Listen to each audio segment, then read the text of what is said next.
আসসালামু আলাইকুম প্রিয় লিসেনার্স, আশা করছি আপনারা সবাই ভালো আছেন। লিসেনার্স, কালো জাদুর ঘটনা আমরা কেই বা না শুনেছি, তবে এমন কালো জাদুর ঘটনা রয়েছে যেগুলো শুনলে আপনাদের গা শিউরে উঠতে পারে।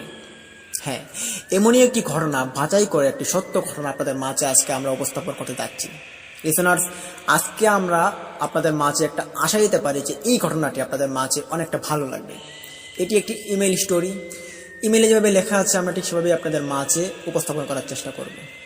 লিসেনার্স, চলুন যাওয়া যাক আজকের এই রহস্যময় ইমেল এপিসোডটিতে।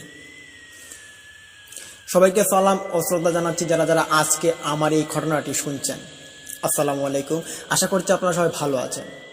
আমার জীবনের প্রথম এই ইমেল এপিসোডটি লেখা, আর এটি লেখার মধ্যে আমার সাহায্য করেছেন আমার একজন ভাই। তো এই ঘটনাটি আপনাদের মাঝে একটি ভয়াবহতার রূপ নেবে আমি এটা আশা করি। আর এই ঘটনাটি অনেকটা বাছাইকৃত এবং সত্য একটি ঘটনা, যেটি আশা করি আপনাদের অনেকটা ভালো লাগবে। চলুন দেরি না করে এবার আমরা আমাদের এই ঘটনাতে চলে যাই। আর এই লেখার মধ্যে যদি কোনো রকমের ভুল ত্রুটি হয়ে থাকে তাহলে আপনারা ক্ষমার দৃষ্টিতে দেখবেন। ঘটনাটির সময়কাল 1912 মে মাসের 25 তারিখ। এই সময়টাতে একটি ঘটনা আমাদের পরিবার এবং আমাদের গোত্র যে গোষ্ঠীটা রয়েছে এটার সঙ্গে একটি ঘটনা ঘটে, যেই ঘটনার পরিপ্রেক্ষিতে এই ভয়াবহতার রূপ নেয়। এটি মূলত একটি ব্ল্যাক ম্যাজিকের ঘটনা এবং অত্যন্ত ভয়াবহ রূপ নেওয়ার কারণে এটি আমাদের এলাকাতে অনেকটা বহুল মানুষের মধ্যে মুখে মুখে এই ঘটনাটি প্রচারিত হয়ে আছে। শুরুতে যেটা বলতে চাইব সেটা হচ্ছে আমার বাবা এবং আমার ফুফুদের বিষয়ে। আমার বাবা এবং চাচারা ছিলেন 4 জন এবং ফুফু ছিলেন 1 জন। বেশ ভালোই চলছিল তাদের সব কিছু। এর মধ্যে আরেকটি কথা বলে রাখা ভালো, যেটা আমার বাবা ছিলেন সবার ছোট, এবং ছোট হওয়াতে আমরাও কিন্তু ওই পরিবারের অনেক ছোট ছোট বাচ্চা ছিলাম। এবং আমাদের যে চাচাতো ভাই বোনেরা ছিল তারা আমার থেকে অনেক বড় এবং তাদের বিয়ে শাদী হয়ে গিয়েছিল তখনকার সময়। তো এই সময়টাতে যে সম্পদ যে ভাগটা, ওই ভাগটা নিয়ে তারা একটু লাফালাফি করছিল। আমার বড় চাচাদের ছিল 2 জন, ওই 2 জনের মধ্যে লাগে দ্বন্দ্বটা। আমার বাবা যতটা সরল ছিলেন, এই সরলতা নিয়ে তিনি এই জায়গা জমি বিষয়ে তিনি এতটা মানে ঝগড়া বিবাদ এটা করেননি। আমার বড় 2 চাচা, ওদের সন্তান ছিল, একজনের ছিল 4 জন, আরেকজনের 6 জন। ওদের তখন সবার বিয়ে হয়ে গিয়েছিল। এই সময়টাতে একটা ঝগড়া বাঁধে আমার 2 বড় চাচার মধ্যে। তাদের মধ্যে এমন একটি ঝগড়া সৃষ্টি হয় একটা ক্ষেত নিয়ে। ওই ক্ষেতটা প্রায় 1.5 বিঘার মতো ছিল। ওই ক্ষেতের মধ্যে এক সময় সরিষা ক্ষেত চাষ করা হয়েছিল। তারপর ওই ক্ষেতের নাকি অর্ধেক যে ফসলটা হয়েছিল এটা আমার বড় চাচা নিয়ে চলে গিয়েছিল। এবং আমার বাবা একজন ভালো ব্যবসায়ী ছিলেন, তিনি ব্যবসা খাতে কাজ করতেন এবং ওই রকম জায়গার সম্পদ বিষয়ে চাষাবাদ এটা তিনি করতেন না, এটা চাচারাই করতেন। তখন সম্পদ চাষের মধ্যে তাদের একটা দ্বন্দ্ব সৃষ্টি হয় ক্ষেত নিয়ে। 1.5 বিঘা জমিকে নিয়ে তারা অনেকটা কৌতূহল হয়ে আছিল যে কে ওই জমিটাকে নিবে। তবে এই জমিটার মধ্যে খুব ভালো ফসল হতো বলে এই জমিটাকে সবাই চাইতো যে এটা আমার হোক, এটা আমার হোক, এরকম আর কি। এমনই একটা সময়ে আমার বাবা তখন বাড়িতে আসেন, এসে দেখতে পারেন যে তাদের মধ্যে এরকম একটা দ্বন্দ্ব। বাবা পরিবারের ছোট ছেলে হওয়াতে তাদের মুখের উপরে কথা বলতে পারে না, তো তাদের ঝগড়া ছিলই। তখন আমার বড় চাচা নাকি বলে উঠে যে তাকে দেখে নেবে, আমার মেজ চাচাকে দেখে নেবে। তখন উনিও উত্তরে বলেন যে তোকেও আমি দেখে নেব, তুই আমাকে কি করতে পারিস এটা আমি তোকে দেখে নেব। তারপর 1 মাস অতিবাহিত হয়। এই কথাগুলো সবাই শুনি আমরা। শোনার পর 1 মাস পর ক্ষেতের মধ্যে আবার হাল চাষ করা হবে। তখন ক্ষেতটা হাল চাষ করার সময় দেখা যায় যে ক্ষেতের কিছু কিছু অংশে হাড় পাওয়া যাচ্ছে। এটা মানুষের হাড়। কি ব্যাপার, এই ফসলাদি ক্ষেতের মধ্যে এরকম হাড় পাওয়া যাচ্ছে মাটির নিচে, এটা তো কোনো ভালো লক্ষণ না। এরই মধ্যে আরও একটি ঘটনা ঘটে, এটি আমার চাচার সঙ্গে, মানে বড় চাচার ফ্যামিলির সঙ্গে। ওনার ফ্যামিলির সবাই আস্তে আস্তে অসুস্থ হয়ে পড়েন। আসলে এটি একটি ব্ল্যাক ম্যাজিক ছিল। ওই ব্ল্যাক ম্যাজিকের প্রভাবটা গিয়ে পড়ে আমার বড় চাচার পরিবারের উপর। তখন ক্ষেত হাল চাষ করা হচ্ছে এবং অনেকগুলো হাড় পাওয়া গিয়েছে ওই ক্ষেতের মধ্যে। তখন ওই হাড়গুলোকে একসঙ্গে জড়ো করে নেওয়ার পর একসঙ্গে রাখা হয় মাটিতে, এবং মানুষজন এসে দেখছে যেই না হাড়ের মধ্যে কেউ হাত লাগায় মনে হচ্ছে তার হাড়টা পুড়ে যাচ্ছে, খুব গরম হাড়। এবং ওই হাড়গুলোকে দেখার পর মানুষজন সবাই ভয় পায়, ভাবে যে এটা তো মানুষের হাড়। তো মানুষের যে মুখের যে চাপা, যেমন দাঁতের অংশ, তারপর কনুইয়ের অংশ, এমনকি মাথার যে মস্তিষ্কের অংশটা, এগুলো পাওয়া গিয়েছে। মনে হচ্ছে কেউ একজন মানুষের কবর খুঁড়ে এই হাড়গুলোকে এনে এই মাটিতে পুঁতে দিয়েছে। এই বিষয়টা জানার পরিপ্রেক্ষিতে আমার যে মেজো চাচার ছোট মানে 3 নাম্বার চাচা যিনি ছিলেন, তিনি কি করলেন, ওই হাড়গুলোকে নিয়ে বাড়িতে চলে আসলেন এবং এটির রহস্য তিনি উদ্ধার করার চেষ্টা করছেন। তখন এক রাতে ঘটে, আমার মেজো চাচা কি করলেন, আমার যে 3 নাম্বার চাচা ছিলেন ওনার ঘর থেকে ওই হাড়গুলো নেওয়ার জন্য ওনার ঘরে প্রবেশ করে। রাত্রিবেলা তিনি ঘুম থেকে ওঠার পর দেখতে পারেন যে মেজো ভাই ওখানে এসেছেন। তখন দেখতে পেরে ডাকাডাকি করলেন যে কি ব্যাপার, আপনি এখানে কেন এসেছেন? বলে যে আমার একটু দরকার ছিল তাই। তবে এই বিষয়টা বলেনি যে তিনি হাড় নিতে এখানে এসেছেন। তখন রাত্রিবেলা আমরাও ঘর থেকে বেরিয়ে আসি এবং বেরিয়ে দেখতে পারি যে এরকম ঘটনা, যে উনি ঘরে ঢুকেছেন, কি কারণে ঢুকেছেন এটা বলছেন না। যাই হোক, ভাই ভাই ঘরে ঢুকতেই পারে, স্বাভাবিক। পরবর্তীতে এর পরের দিন আমার বড় চাচার একটি ছেলে, তার বয়স প্রায় 27 কি 28 ছিল তখনকার সময়, তার 2টা ছেলে সন্তান ছিল। ওই ছেলে সন্তানগুলোকে সে খাবার দাবার খাওয়াতো, সে একটা কাজ করতো এবং ওই ক্ষেতগুলো সে দেখাশোনা করত। তখন তার একটা মস্ত বড় অসুখ হয়ে পড়ে। তার যে এই নাক দিয়ে রক্ত পড়তো, তারপর আরও ভিতরে অনেক রকমের রোগ বালাই হয়েছিল, যেটা এখন বলাটা ঠিক হবে না, এরকম রোগ বালাই হয়েছিল। এরকম রোগের সম্মুখীন হওয়াতে সে একবারে নাজেহাল অবস্থা হয়ে পড়ে। তাকে চিকিৎসাধীন অবস্থায় অনেক জায়গায় নিয়ে যাওয়া হয়, ঘোরাফেরা করা হয়, কিন্তু তার চিকিৎসার কোনো মানে ঠিক ঠিকানা পাওয়া যাচ্ছে না। কি করলে সে ভালো হবে এটা মানে কেউ খুব বুঝে পাচ্ছে না।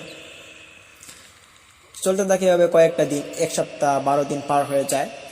তখন ওই বড় চাচার ফ্যামিলির অনেকজন মানুষই অসুস্থ হয়ে পড়ে, তাদের নাক দিয়ে রক্ত পড়ে, এটা মানে একটা পরিলক্ষিত। তারপর তাদের যে পাকস্থলীর মধ্যে অনেক সমস্যা হয়েছে, এটা না বলাটা ঠিক হবে, এরকম ঘটনা আর কি তারা শিকার হয়। এই ঘটনা যখন ডাক্তারকে গিয়ে বলা হয়, তখন ডাক্তার বলে যে তাদের সঙ্গে কোনো ডাক্তারি কাজ করা হয়নি, হয়তো পারে যে এটার কোনো অন্য সমাধান রয়েছে। এর কারণ হচ্ছে, যদি কোনো ডাক্তারি কোনো পরামর্শ থাকতো তাহলে তারা কিন্তু ভালো হয়ে যেত। ডাক্তাররা অনেক চেষ্টা করেছেন ঠিক করার জন্য, ভালো করার জন্য, কিন্তু পারেননি। তো পরবর্তীতে যখন তাদেরকে ভালো করা যায়নি, তাদেরকে বাড়িতে পাঠিয়ে দেন সবাইকে। তারা সবাই ঘরের অসুস্থ, তবে বড় চাচা বাদ দিয়ে। বড় চাচা তিনি ভালো ছিলেন, তিনি সবাইকে নিয়ে দৌড়াদৌড়ি করছেন, রান্নাবান্না করছেন, উনি খাওয়া দাওয়া করাচ্ছেন সবাইকে। তখন এক তান্ত্রিক এক রাতে এসে আমাদের বাড়িতে হাজির। আমাদের মেজো চাচা এবং আমাদের বাড়িটা ছিল, এবং আমাদের যে 3 নাম্বার চাচা ছিলেন তাদের বাড়ি ছিল এক জায়গায়, আর বড় চাচার বাড়ি ছিল একটু বেশ 2 বাড়ি পিছনে। এক তান্ত্রিক এসে ডাকছেন, গফর গফর বাড়িতে আছো? তখন আমার চাচা তিনি বের হয়ে আসেন, মেজো চাচা এসে বলেন যে কি ব্যাপার, আপনি এখানে কেন এসেছেন, তাড়াতাড়ি চলে যান বলছি। তখনই আমরা এবং আমাদের বাড়ি থেকে অনেক মানুষজন বেরিয়ে আসি, দেখতে পারি তান্ত্রিক আমাদের বাড়িতে এসে হাজির, এবং আমার চাচা বলছেন যে এখান থেকে চলে যাওয়ার জন্য। তান্ত্রিক তখন বলে যে সর্বনাশ হয়ে গিয়েছে। বলে যে কি সর্বনাশ? তখন আমরা গিয়ে আরো ঝাঁপিয়ে ধরি, বলে যে কি হয়েছে, আপনি আমাদেরকে খুলে বলুন। তখন আমার মেজো চাচা তিনি চাইছেন যে যাতে তান্ত্রিকটা এখান থেকে চলে যাক, এরকম একটা অবস্থায় তিনি আছেন। কিন্তু এখানে যে অনেক মানুষজন জানার চেষ্টা করছেন যে তান্ত্রিকের কি সমস্যা হয়েছে, তান্ত্রিক কেন এখানে এসেছে। তখন সবাই জোরাজুরির পর এক পর্যায়ে তান্ত্রিক তার যে মেজো চাচাকে তিনি ঘরে নিয়ে যান এবং গিয়ে সব ঘটনা খুলে বলেন। তখন আমাদের অনেকটা খটকা লাগলো এই বিষয়টা, যে তান্ত্রিক আমার চাচার সঙ্গে কি কাজ আছে বা কি হতে পারে। এটা তো কোনো ভালো লক্ষণ না, যেহেতু আমার বড় চাচার ফ্যামিলিটা এরকম একটা দুরবস্থায় আছে, তারপর চাচার বাড়িতে এসে তান্ত্রিক হাজির, এটা একটা মূল লক্ষণীয় কারণ রয়েছে। তারপর তান্ত্রিকের কাছে আমরা যাই, গিয়ে ওনাকে বেশ কিছু প্রলোভন দেখালাম যে যদি আপনি আমাদেরকে রহস্যটা খুলে বলেন তাহলে আপনাকে আমরা এমন করব যে টাকা পয়সা লুট দেখিয়েছিলাম। তারপর তান্ত্রিক আসল ঘটনাটা খুলে বলেন যে আমাদের মেজো চাচা নাকি বড় চাচাদের ফ্যামিলিটাকে ধ্বংস করার জন্য তিনি একটা ব্ল্যাক ম্যাজিক করেছেন। এই ব্ল্যাক ম্যাজিক ঘটনাটা এখান থেকে শুরু। লিসেনার্স, আপনারা যারা যারা শুনছেন তারা এই মুহূর্তে বুঝতে পারবেন যে এই ঘটনাটির পরিপ্রেক্ষিতে কি ঘটেছিল এবং কি জানা গিয়েছিল। তখন আমার মেজো চাচাকে ডাক দিয়ে ওখানে নেওয়া হয়। চাচা তখন ওখানে তিনি স্বীকারোক্তি করেন যে উনি খারাপ কাজ করেছেন, এর জন্য তিনি দুঃখ প্রকাশ করেন। তখন সব কিছু ঘটনা খুলে বলার জন্য আমরা সিদ্ধান্ত দিই যে যদি আপনি সব ঘটনা খুলে বলেন তাহলে দেখি আমরা কি করতে পারি। তখন আমার চাচা চলে আসেন এই গত মাসের ঘটনায়। তিনি বলেন, আমি যখন ভাইয়ের সঙ্গে ঝগড়া করেছিলাম তখন ভাই আমাকে খুব প্রচণ্ড পরিমাণে অপমান করেছিল এবং সে এমন এমন কথা বলেছিল যেগুলো আমার কলেজে এসে লেগেছে। এর জন্য আমি ঠিক করি যে তার পরিবারকে আমি ধ্বংস করে দেব। এরই জন্য আমি ওই তান্ত্রিকের কাছে আসি। তখন তান্ত্রিককে আমি জিজ্ঞেস করলাম যে যদি আমি কোনো মানুষকে ধ্বংস করে দিতে চাই তাহলে আমার কি প্রয়োজন, আপনি আমাকে খুলে বলুন। তখন ওই তান্ত্রিকটা আমাকে বলল যে যদি কাউকে হত্যা করতে চাও বা কারো পরিবারকে ধ্বংস করে দিতে চাও এর ফলপ্রসূ কিন্তু খারাপ হতে পারে, বেশি অংশই খারাপ হয়, তবে যদি ভালো মতে করা যায় তাহলে কিন্তু এটা ঠিক হয়, ভালো হয়। তখন এরই উসিলা আমি নিয়েছিলাম। আমি তখন ওই তান্ত্রিকের কথায় একটি কবরস্থানে যাই।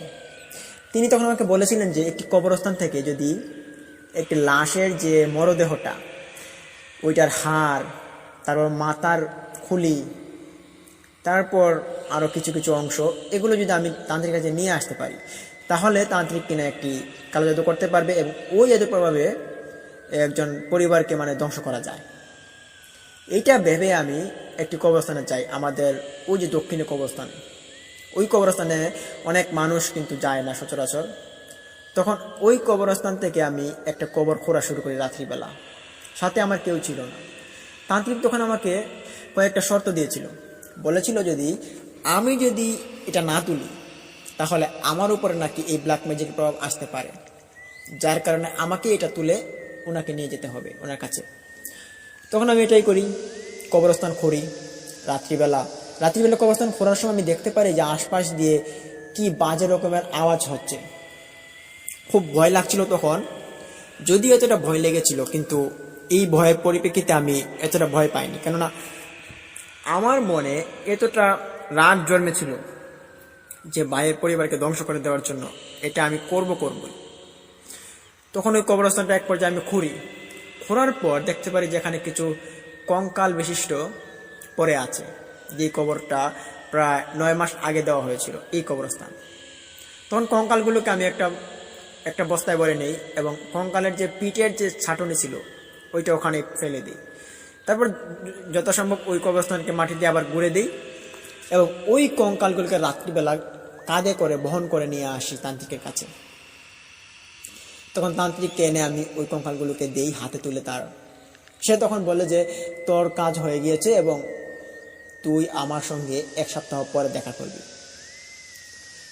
এভাবে 7 দিন চলে যায়। 7 দিন পর আমি যখন তান্ত্রিকের নিকট আবার যাই, গিয়ে জিজ্ঞেস করলাম যে বাবা আপনি কি কিছু পেরেছেন?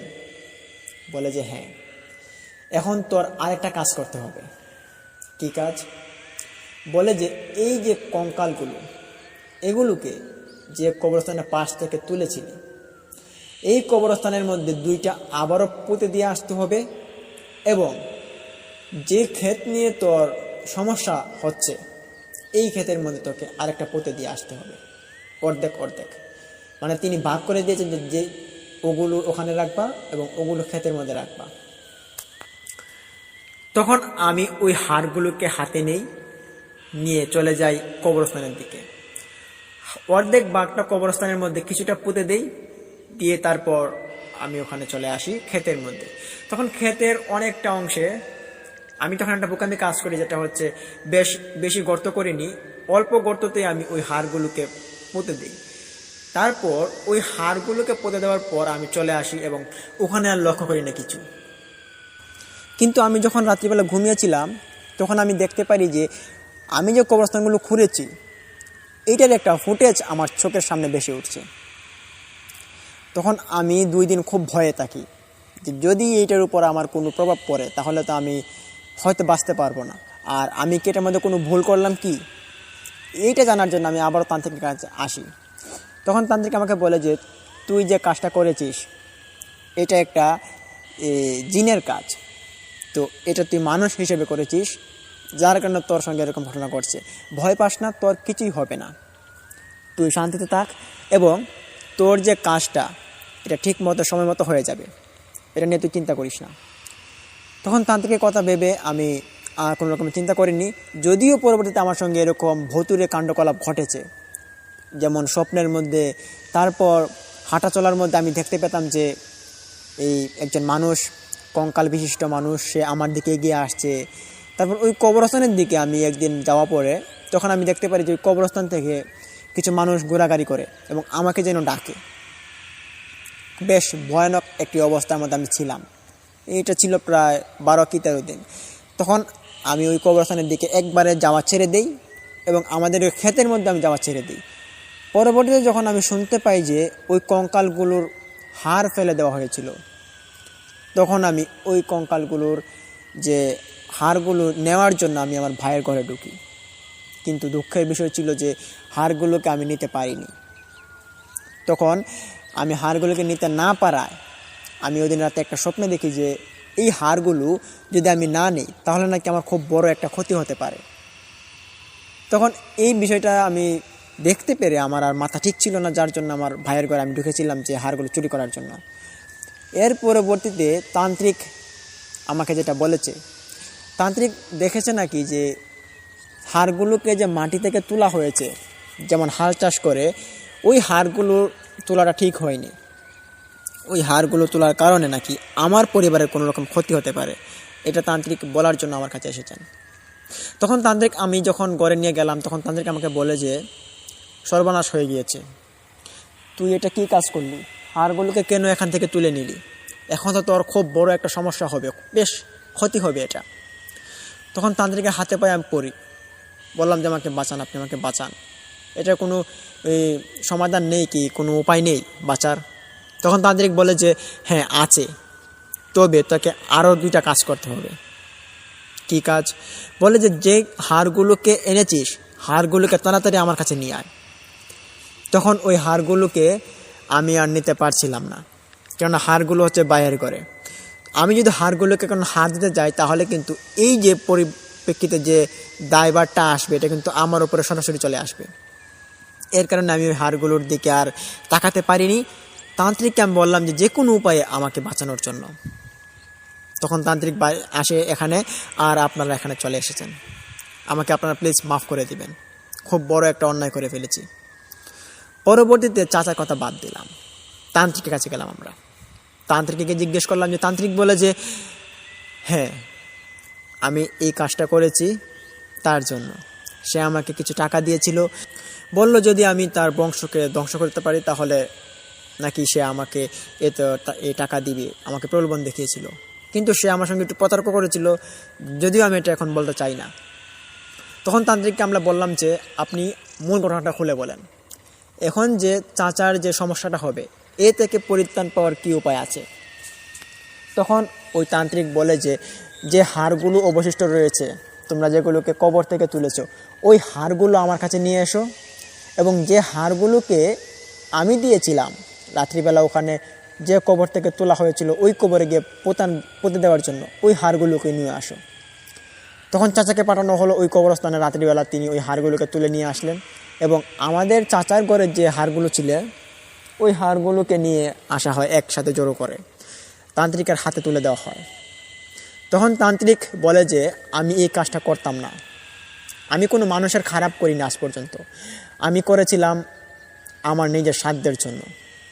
আমার একটা মণ্ডুর দরকার ছিল, সেটা মানুষের, যারা মৃত মানুষ মারা যায় তাদের মণ্ডু দিয়ে আমি একটা কাজ করতে পারি যেটা মানুষের সহযোগিতা হয়। তবে এই যে মানুষের মণ্ডুটা এটা কিন্তু কেউ আমাকে দিবে না, যার কারণে আমি এই কাজটা করি। এত খারাপ কাজে আমি লিপ্ত হতে চাইনি, আমার একটা দরকার ছিল, এর জন্য আপনারা আমাকে ক্ষমা করবেন। তান্ত্রিক তখন আমাদের কাছে ক্ষমা চায় এবং সে আমার চাচাকে কীভাবে বাঁচানো যায় সে এটা নিয়ে চেষ্টা করছে। তখন ওই মস্তিষ্কওয়ালা হাড়টা সে তার সামনে রাখলো এবং যে গুঁড়া গুঁড়া হাড়গুলো ছিল, যেমন কনুইয়ের হাড়, মাথার খুলি, তারপর হাঁটুর যে টাকনু, এরকম কিছু হাড় ছিল, 2 বিশিষ্ট 3 বিশিষ্ট জোড়া জোড়া হাড় ছিল, ওগুলো ওই তান্ত্রিক তার সামনে নিয়ে সে একটা যজ্ঞে বসে, যজ্ঞের মধ্যে সে একটা জিনকে হাজির করে। আমরা শুনতে পাই স্পষ্ট যে ওই যজ্ঞে থেকে কেউ একজন আওয়াজ করছে। সে খুব ক্লান্ত অবস্থায় বাজেভাবে বলছে যে সে কাউকে ছাড়বে না। তার খুব রাগ উঠেছে, তার এই রাগ যদি কোনোদিন না মিটে তাহলে নাকি সব কিছু ধ্বংস করে দেবে, যে তার সঙ্গে এরকম প্রতারণা করেছে তাকে ধ্বংস করে দেবে, এরকম কথাবার্তা বলছে। এটা আমাদের চোখেও শুনেছিলাম। আর এই ঘটনার পরিপ্রেক্ষিতে আমার চাচা তখন খুব ভয় পান। তিনি তান্ত্রিকের পায়ে গিয়ে লুটিয়ে পড়েন, বলেন যে আপনি আমাকে প্লিজ বাঁচান, এটা কে, এটা কি বলছে, এটা কে, আমি তো চিনতে পারছি না। তখন তান্ত্রিক বলে যে তুমি যার কবরস্থান খুঁড়েছ এখানে কয়েকটা জিন থাকতো, ওই জিনগুলোকে আমি হাজির করেছি এবং ওই জিনগুলোই এখানে কথাবার্তা বলছে। বেশ ভয়ানক একটা মুহূর্ত। তখন এই সময়টাতে আমার যে চাচা ছিলেন, তারপর আমার 3 নম্বর চাচা, তারা তখন তান্ত্রিককে খুব জোরাজুরি করছেন, যে বলছেন যে যাতে করে সবাই বেঁচে যায়। তখন ওই তান্ত্রিক যজ্ঞ করলেন, সারা রাত যজ্ঞ করলেন, আমাদেরকে রাত 3টা বাজে পাঠিয়ে দিলেন, বললেন যে আপনারা সবাই চলে যান এবং পরদিন রাত মধ্যরাত যখন হয় 1টা কি 2টা বাজে তখন আপনারা আসবেন। তখন আমরা এবং আমার চাচা, তারপর আমাদের সঙ্গে কিছু মহিলা গিয়েছিলেন, যেমন আমার মা, আমার চাচি, সবাই আমরা মিলে বাড়িতে চলে আসি। বাড়িতে আসার পরদিন সকালবেলা সব জানাজানি হয়ে পড়ে এবং এই ঘটনাটা জানাজানির পর আমাদের বাড়িতে পুলিশও আসে এবং আসার পর আমার চাচাকে ধরে নিয়ে যায়। যদিও এটার কোনো মামলা হয়নি, ওনাকে আবার ছেড়ে দেন। তো উনি ছিলেন তখন জেলে। ওই দিন রাত্রিবেলা আমরা তখন যাওয়ার পর ওই তান্ত্রিক বলল যে আমার চাচাকে নাকি লাগবে। তখন চাচাকে ওই জেলখানা থেকে রিকোয়েস্ট করে বের করে আনা হয়, এরকম ঘটনা পুলিশদের কাছে বলা হয়। তারপর তারা আমার চাচাকে ছেড়ে দেন। যখন ওনাকে নিয়ে আসি তান্ত্রিকের কাছে, তখন তান্ত্রিক ওনাকে কানে কানে কিছু একটা কথা বলে। কথাটা ছিল বেশ অস্বাভাবিক। আমরা তখন অস্পষ্টভাবে কিছু একটা শুনতে পাই, যদিও পুরোটা শুনতে পাইনি। আমরা যতটুকু বুঝতে পেরেছি এটা খুব খারাপ একটি কথা বলেছেন আমার চাচাকে, একটি দুঃখের সংবাদ। মুখ দেখেই বোঝা যায় যে মানুষের মনে কি চলছে। তান্ত্রিকের মনে যে একটা দুঃখ প্রকাশ চলছে এটা আমরা বুঝতে পারি। তখন তান্ত্রিককে আমরা কিছু বলি না।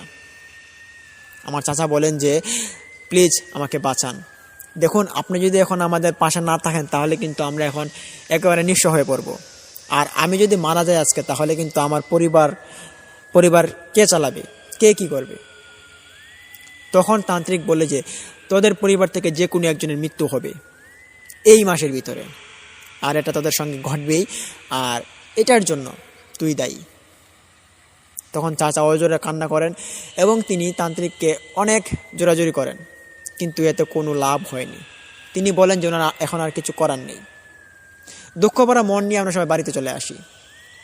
কে না জানি মারা যায়, কার উপর না জানি এরকম বদ পিশাচ ভর করবে, কার উপর না জানি এরকম ঘটনা ঘটবে। এইটা দেখার জন্য আমরা একে অপরের দিকে লক্ষ্য রাখি এবং সবাই সবার সঙ্গে থাকার চেষ্টা করি। একদিন শোনা যায় আমার ভাতিজা একটা, তার বয়স 9 বছর, সে কান্না করছে। ওইটা আমার চাচার নাতি, মেজো চাচার নাতি, কান্না করছে রাত্রিবেলা। তো ওর কান্নাটা শোনার পর আমরা ওর কাছে যাই, গিয়ে বলি যে কী ব্যাপার, তোর কী হয়েছে, কান্না করছিস কেন? আশ্চর্য বিষয় যে সে কান্না থামছেই না এবং কান্না করতে করতে আমরা দেখতে পাই তার চোখগুলো উল্টো করে দিয়েছে এবং চোখগুলো বেশ অস্বাভাবিক দেখাচ্ছে, দেখে বেশ ভয়ানক দেখাচ্ছিল তাকে। সে তার হাতে থাকা যে কোনো জিনিস, যেমন লাঠি, তারপর বই, যেটাই পাচ্ছে সেটা দিয়ে মানুষকে ঢিল মারছে। আমরা এটা বুঝতে পারি তার সঙ্গে খুব খারাপ কিছু ঘটতে চলেছে। ঘর থেকে সবাই বের হয়ে যায়। তার মা ছিল তার সঙ্গে, তার বাবাও তার সঙ্গে ছিল। বুঝতে আর কারো বাকি রইল না যে এটাই হয়তো সেই পিশাচটা তাকে বর করে দিয়েছে।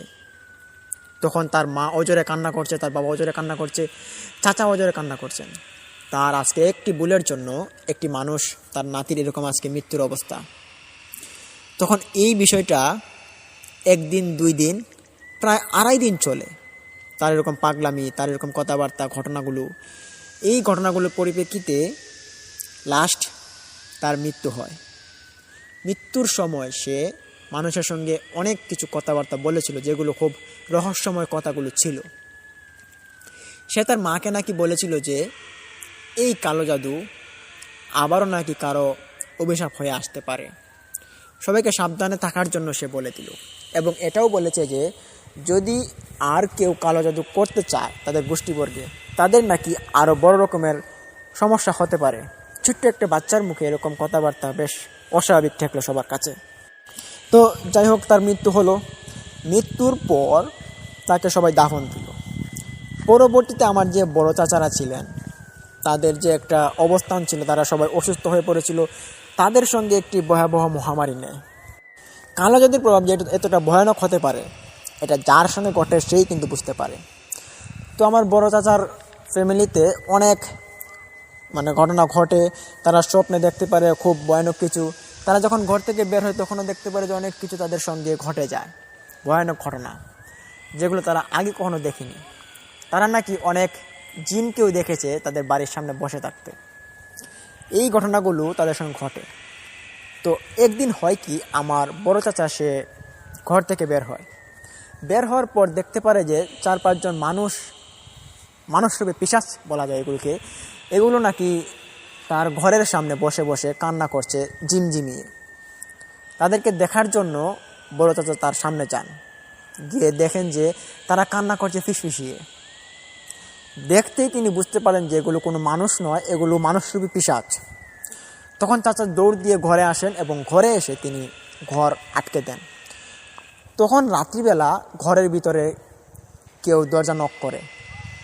এই দরজা নক করাটা আমরা ঘরের মধ্যে অনেকেই শুনতে পারি। এই ঘটনাটি যে শুধু আমার বড় চাচার ঘরের মধ্যেই ঘটেছে এটা কিন্তু নয়, আমাদের ঘরের মধ্যেও শুনতে পেলাম যে রাত্রিবেলা কেউ একজন এসে ঠক ঠক করে আওয়াজ করে। বিষয়টা বেশ অদ্ভুত ঠেকে আমাদের কাছে। তবে এই বিষয়টা যে এরকম একটি অবস্থার কারণে এটা হচ্ছে, এটা আমাদের আর বুঝতে বাকি নেই। তখন আমার চাচা এবং যারা যারা ছিলেন আমাদের পরিবারের, যে আমরা গোষ্ঠীবর্গের সবাই মিলে ওই তান্ত্রিকের নিকট আবার যাই। গিয়ে বললাম যে কী ব্যাপার, রাত্রিবেলা তো দেখতে পাই যে কেউ এসে দরজা নক করে, এটা নিশ্চয়ই কোনো একটা পিশাচ, নাহলে পিশাচ ছাড়া তো এরকম কেউ হতে পারে না, আর এই ঘটনার কারণে একটা পিশাচই দায়ী হতে পারে। তখন ওই তান্ত্রিক আমাদেরকে কয়েকটা তাবিজ দেন, দিয়ে বলেন যে এই তাবিজগুলো রাখেন এবং ওই তাবিজগুলো অতদিন পর্যন্ত খুলবেন না যতদিন পর্যন্ত আপনারা দেখেন যে এই দরজা নক করে, তারপর এরকম ঘটনাগুলো আপনাদের সঙ্গে ঘটে। তারপর তাবিজগুলো আমরা রাখি এবং আমাদের হাতে একজনে লাগিয়ে দিই। ওই তাবিজগুলো লাগানোর পর আমরা এরকম ঘটনার আরও অনেক দিন সম্মুখীন হই। রাস্তাঘাটে এরকম মানুষরূপী পিশাচ দেখতে পারি এবং ওই হাড়গুলো স্বপ্নের মধ্যেও অনেক মানুষ দেখেছে আমাদের পরিবারের। এর পরবর্তীতে যখন 2-3 মাস অতিবাহিত হয়, তারপর থেকে এরকম ঘটনা আমাদের সঙ্গে আর ঘটেনি। তো লিসেনার্স, এই ছিল ঘটনাটি ভালো লাগলে ভিডিওতে লাইক দিন, কমেন্ট করুন এবং শেয়ার করে বন্ধুদের মাঝে ছড়িয়ে দিন, এবং অবশ্যই আমাদের এই চ্যানেলটিকে সাবস্ক্রাইব করে আমাদের পাশে থাকা বেল আইকনটি অন করুন, যাতে আমরা ভিডিওগুলো আপলোড করার সাথে সাথে আপনারা পেয়ে যান। লিসেনার্স, এখন আর কোনো রকমের দেরি না করে এখন আমরা চলে যাব আমাদের দ্বিতীয় ঘটনাটিতে। দ্বিতীয় ঘটনাটি একটি ইমেল এপিসোড, আশা করি এই দ্বিতীয় ঘটনাটিও আপনাদের একটা ভালো লাগবে। চলুন দেরি না করে এবার আমাদের ঘটনায় চলে যাই। লিসেনার্স, এটি হচ্ছে একটি ইমেল স্টোরি। এটি আমাদেরকে দিয়েছেন কিশোরগঞ্জ থেকে একজন ভাই। তো উনি যেভাবে লিখেছেন আমি ঠিক সেভাবে আপনাদের মাঝে উপস্থাপন করার চেষ্টা করছি। আসসালামু আলাইকুম। প্রথমে আমার পরিচয়টা দিয়ে দিলে আপনাদের ভালো হবে। আমি কিশোরগঞ্জ জেলা থেকে বাদল হোসেন বলছিলাম। আজকে একটি ভয়ঙ্কর স্টোরি আমার নিজ হাতে আপনাদের মাঝে আমি উপস্থাপন করেছি। আশা করি এই স্টোরিটি আপনাদের একটা ভালো লাগবে এবং এটি যথাযথ সত্য নির্ভর এবং এটি বাছাইকৃত একটি ঘটনা। তাই আজকের এই ঘটনাটি মনোযোগ দিয়ে শোনার চেষ্টা করুন। লিসেনার্স, ঘটনাটি ঘটে যায় আমার দাদার সঙ্গে। এটি আমার দাদার সঙ্গে ঘটে যায় তখন আমার বাবাও ছিলেন। তখনকার সময় একটি ঘটনা। তখন সময়কাল ছিল প্রায় 1985 কি 1986 সাল, এরকম একটা সময় ছিল। তখনকার সময় আমার দাদা তিনি কৃষিকাজ করে সংসার চালাতেন। আমার বাবাও তখন ছিলেন প্রায় 12-13 বছর বয়সী। আপনারা হয়তো অনেকেই জানেন যে তখনকার সময়ে যে বাচ্চারা যদি 15-16 বছর হয় তাহলে কিন্তু বিয়ে দিয়ে দেওয়া হতো, অনেক মানুষকে এইভাবে বিয়ে দিত। তো এমনই ছিলেন আমার দাদা আমার আব্বুকে বিয়ে করানোর জন্য আর কি রেডি করেছিলেন, যে পাত্রী দেখছেন 15-16 বছর হয়েছে আমার আব্বুর, তখন তাকে বিয়ে দিবে। এই সময়ের ঘটনা এটি। তখন বিয়ের জন্য পাত্রী খুঁজছেন। আমাদের দাদার বাড়িতে একজন ঘটক আসছিল। ওই ঘটকের দ্বারাই আমার দাদা তিনি আমার আব্বুর জন্য ভালো একটা পাত্রীর সন্ধান করান। তো কোনো রকমের পাত্রী পাচ্ছেন না, তখন নাকি অনেকগুলো পাত্রী আমার দাদা দেখেছেন আমার আব্বুর জন্য, তবে আমার দাদার একটা পাত্রীও পছন্দ হচ্ছে না। তখন এক রাতে একটি ঘটক আসে আমার দাদার কাছে, এসে আমার দাদাকে বলল যে বিয়াই, আপনি তো আপনার ছেলেকে বিয়ে করাবেন, তো আসুন, আমার কাছে একটি মেয়ে আছে, তো এই মেয়েটা আমি আশা করি আপনাদের একটা ভালো লাগবে। তো আমার দাদাও তখন রাজি হলো, বললো যে ঠিক আছে চলেন। তখন আমার আব্বা এবং আমার দাদা তারা দুইজন মিলে ওই ঘটকের সাথে রওনা দিলেন ওই মেয়ের বাড়ির উদ্দেশ্যে। তখন ওই ঘটকটাকে আমার দাদা বললেন যে কিছু খাওয়া দাওয়া করার জন্য, কিন্তু ওই ঘটকটা বলে যে না, আমি কিছু খাবো না, আমি বাড়ি থেকে খেয়ে এসেছি। আর এই ঘটকটা এমন কিছু ভাবভঙ্গি করছে যে সে এখান থেকে যদি তাড়াতাড়ি বের হয়ে যেতে পারে তাহলে তার জন্য মনে হয় ভালো হবে, এরকমটা সে করছে। আমার দাদার একটু সন্দেহ জাগে। তিনি বলেন যে আপনাকে তো আমি চিনি না, বাট আপনি একটা ঘটক বলছেন, তো আপনাকেও আমি চিনি না, আপনিও আমাকে চিনেন না, এ তো রাতেরবেলা যদি আমরা যাই, কোথায় নিয়ে যাবেন, কি না করবেন কে জানে। ঘটক বলে, এই কি বলছেন আপনি বিআই মশাই, আপনি আমার সাথে চলুন, আমি আপনার ছেলের জন্য ভালো একটা পাত্রী দেখেছি, তো এই পাত্রীটাকে দেখলে আপনাদের পছন্দ হবে নিশ্চয়ই। তখন আমার দাদা আর না করলেন না, তিনি বললেন আচ্ছা চলেন। তখন আমার দাদা এবং ওই ঘটক এক সমবয়সী থাকার কারণে তারা দুজন একসাথে হাঁটছিলেন এবং আমার বাবা তিনি পিছনে হাঁটছিলেন।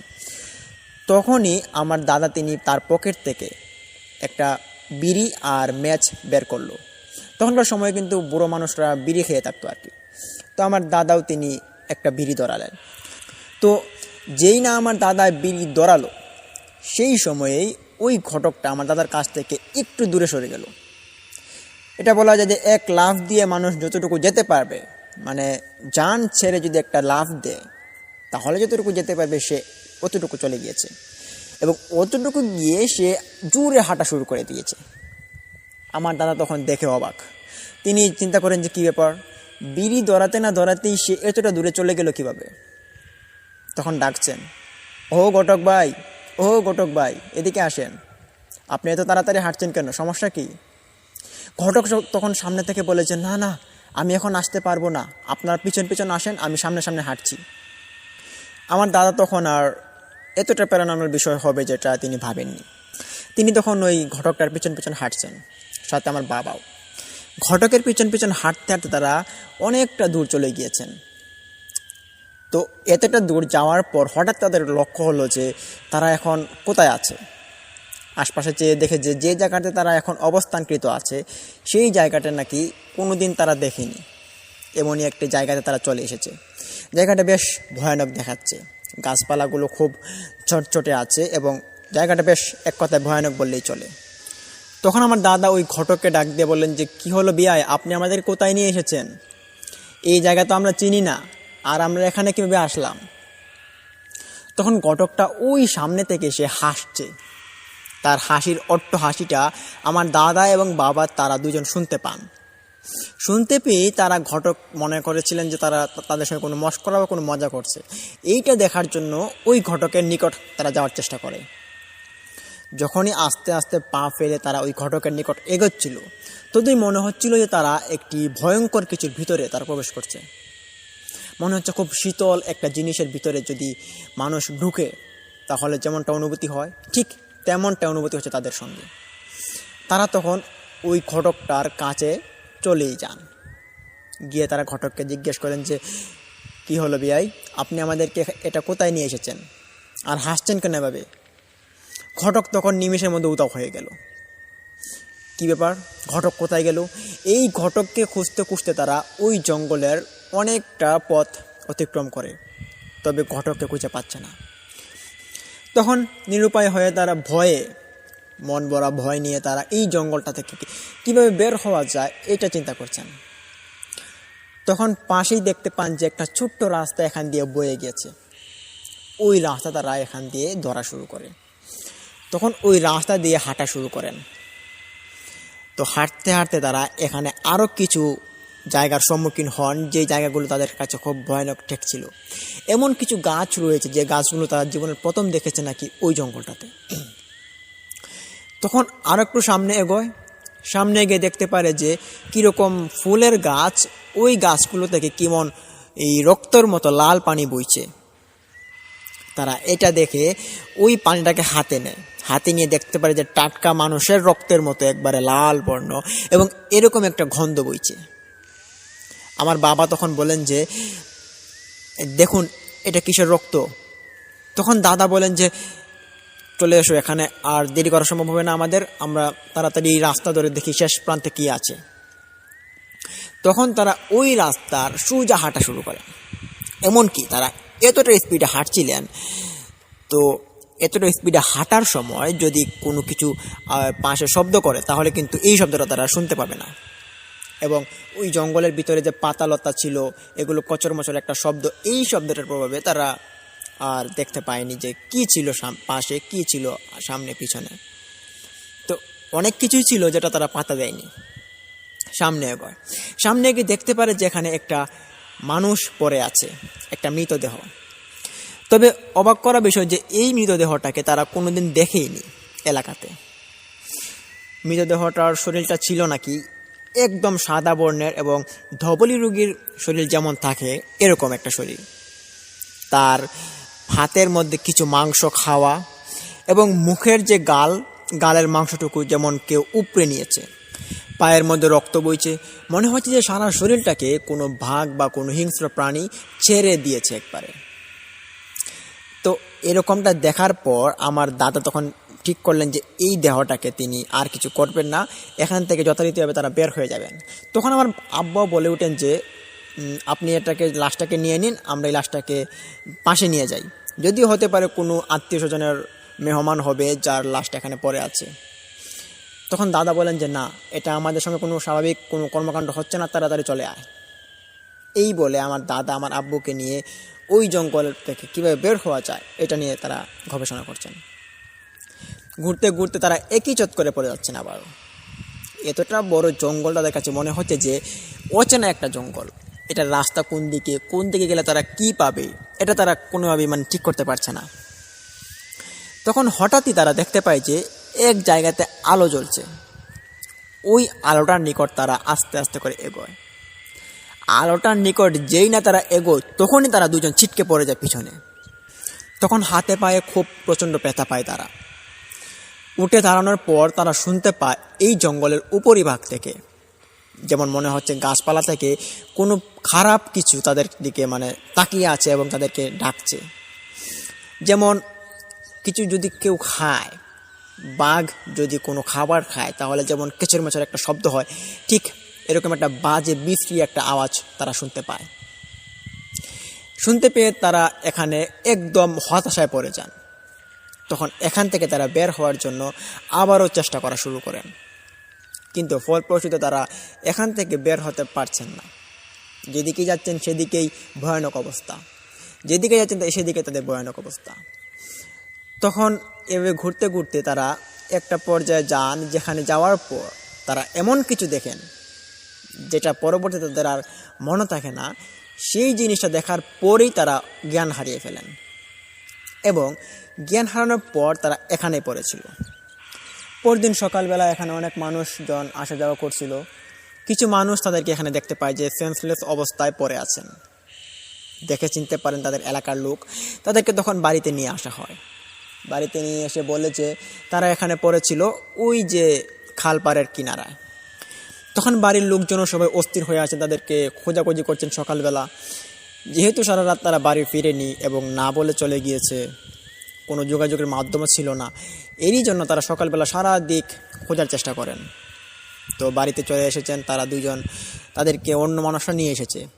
তখন বলে যে কী ব্যাপার, খাল পারে কেন পরে থাকবে তারা, তারা তো গিয়েছিল কালকে বউ দেখতে, এরকম অবস্থা হলো কেন? তখন লোকজন বলে যে না, এরা এখানেই পড়েছিল, বাট কেন পড়েছিল এটা তো আমরা বলতে পারবো না, তাদের জ্ঞানটা ফিরুক তারপর দেখুন জানতে পারেন কিনা। তখন জ্ঞান ফেরার পর তাদেরকে জিজ্ঞেস করা হলো, তারা তারপর এই ঘটনাটা যে ঘটেছিল এটা তারা খুলে বলেন। তারপর থেকে ওই ঘটকটা কোথায় ছিল, কেনই বা এসেছিল এবং কি ক্ষতি করার জন্য এসেছিল সেটা কিন্তু কেউ জানতে পারে না। আমার দাদাও তখন বেশ কৌতূহলবশত এই ঘটনার যে পরিসমাপ্তি, তারপর ঘটনার যে একটা ঘটনাস্থল, এই বিষয়টা তারা দেখার জন্য অনেক চেষ্টা করেছিল, অনেক খোঁজাখুঁজি করার চেষ্টা করেছিল, কিন্তু এই ঘটনাস্থল আর কোনোদিন তারা পায়নি। তখন ভালো একজন তান্ত্রিকের কাছে তারা এই ঘটনাটা খুলে বলার পর তিনি ধারণা দেন যে যদিও কোনো খারাপ পিশাচের যদি কেউ কবলে পড়ে তাহলে কিনা তাদেরকে এরকম জায়গায় নিয়ে চলে যায়, যেটা একটা অদৃশ্য জায়গা, এটা কিনা একমাত্র পিশাচরাই দেখতে পারে, জিনেরাই দেখতে পারে। তো এরকম হয়তো পারে আপনাদের সাথে এরকম ঘটনা ঘটেছে। তো এর পরিপ্রেক্ষিতে কোনো সমাধান বা কোনো ব্যাখ্যা এই তান্ত্রিক আর দিতে পারেননি। লিসেনার্স, এই ছিল ঘটনাটি কেমন লাগলো? ভালো লাগলে লাইক দিন, কমেন্ট করুন, শেয়ার করে বন্ধুবান্ধবদের মাঝে ছড়িয়ে দিন এবং অবশ্যই আমাদের ইউটিউব চ্যানেলটিকে সাবস্ক্রাইব করে পাশে থাকা বেল আইকনটি অন করুন। লিসেনার্স, আজকের মতো আমরা এখানে আপনাদের মাঝ থেকে বিদায় নিচ্ছি। ততক্ষণ সবাই ভালো থাকুন, সুস্থ থাকুন এবং দেখা হচ্ছে কালকে কোনো নতুন একটি ঘটনা নিয়ে। ততক্ষণ সবাই আমাদের সাথেই থাকুন। আসসালামু আলাইকুম।